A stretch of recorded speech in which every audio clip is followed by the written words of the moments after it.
Hello friends, welcome to my YouTube channel Odia miss. मु आपण मानकर होस्ट आंदो सोफी। तो दर्शक बंधु तय दी जाइथिबा सब्सक्राइब बटन को दबाई घंटी चिन्ह को बजाई दियंतु एवं देखंतु मोर समस्त वीडियो सबुठु प्रथमे।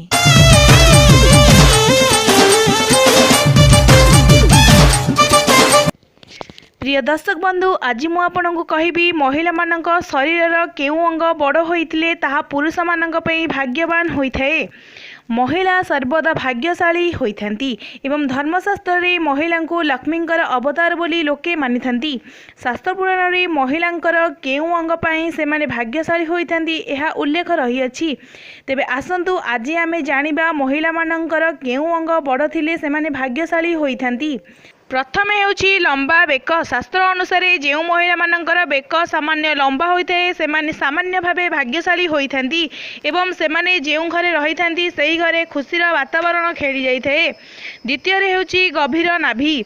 गभीर नाभि थिबा महिला माने शुभ होइथांती एवं धनी और भाग्यशाली भी होइथांती। एपली महिला माने जीवन सारा आनंद पाइथांती। परिवार रे केबे हेले धनर अभाव रहि न थाए। तृतीय हेउछि लंबा कान। जो महिला मानकर कान लंबा होता है से माने बहुत भाग्यशाली होइथांती एवं दीर्घायु होइथांती। चतुर्थ हेउछि लंबा गोड़। जो महिला मानकर गोड़ लंबा होता है से माने मध्य माता लक्ष्मींकर समान शुभ होइथांती। तांकर परिवार सर्वदा खुशी रे परिपूर्ण होइथाए। पंचम हेउछि बड़ मुंड।